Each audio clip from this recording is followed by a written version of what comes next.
You, John Fitzgerald Kennedy, do solemnly swear I, John Fitzgerald Kennedy, do solemnly swear that you will faithfully execute the office of President of the United States that I will faithfully execute the office of President of the United States and will, to the best of your ability, and will, to the best of my ability, preserve, protect, and defend the Constitution of the United States. preserve, protect, and defend the Constitution of the United States. So help you God.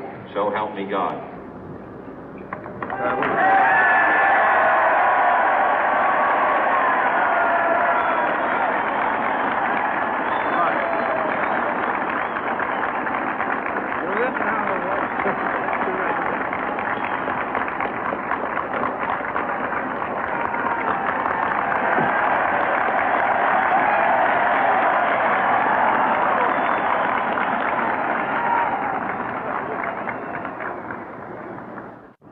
Vice President Johnson, Mr. Speaker, Mr. Chief Justice, President Eisenhower, Vice President Nixon, President Truman, Reverend clergy, fellow citizens. We observe today not a victory of party, but a celebration of freedom, symbolizing an end as well as a beginning, signifying renewal as well as change. For I have sworn before you and Almighty God the same solemn oath our forebears prescribed nearly a century and 3/4 ago. The world is very different now, for man holds in his mortal hands the power to abolish all forms of human poverty and all forms of human life. And yet the same revolutionary beliefs for which our forebears fought are still at issue around the globe.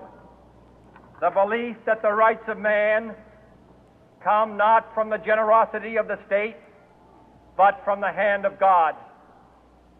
We dare not forget today that we are the heirs of that first revolution.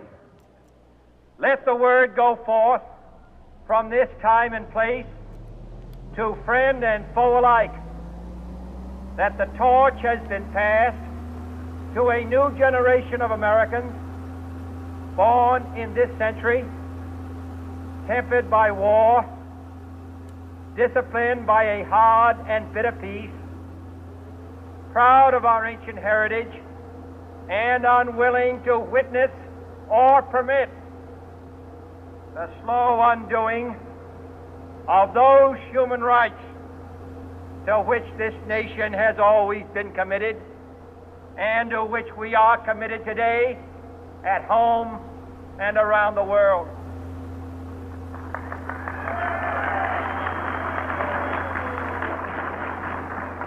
Let every nation know, whether it wishes us well or ill, that we shall pay any price, bear any burden, meet any hardship, support any friend, oppose any foe to assure the survival and the success of liberty.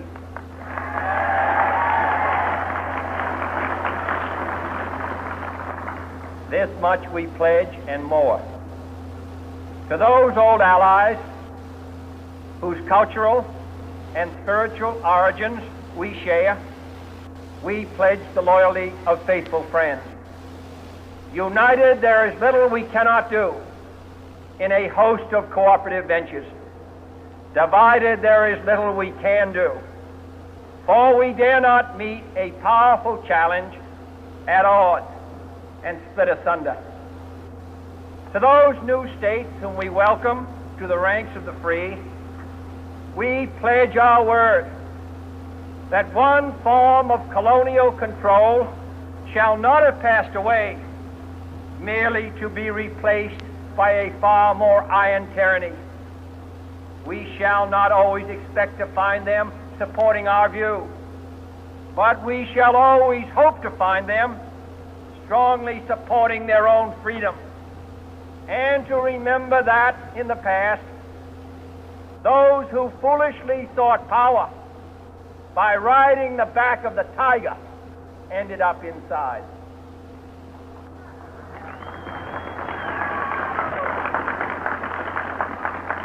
To those people in the huts and villages of half the globe, struggling to break the bonds of mass misery, we pledge our best efforts to help them help themselves for whatever period is required, not because the communists may be doing it, not because we seek their votes, but because it is right. If a free society cannot help the many who are poor, it cannot save the few who are rich.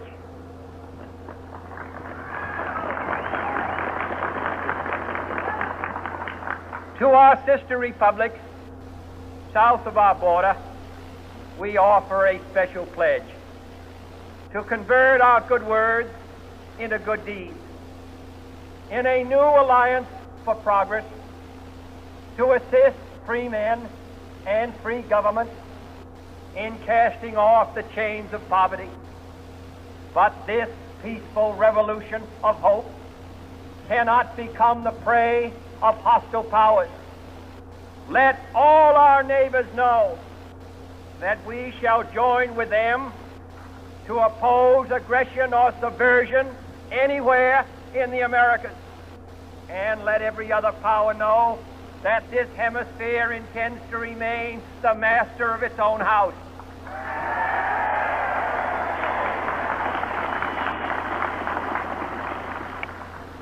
To that World Assembly of Sovereign States, the United Nations, our last best hope, in an age where the instruments of war have far outpaced the instruments of peace, we renew our pledge of support to prevent it from becoming merely a forum for invective, to strengthen its shield of the new and the weak, and to enlarge the area in which its writ may run. Finally, to those nations who would make themselves our adversary, we offer not a pledge, but a request that both sides begin anew the quest for peace. Before the dark powers of destruction, unleashed by science, engulf all humanity in planned or accidental self-destruction, we dare not tempt them with weakness, for only when our arms are sufficient beyond doubt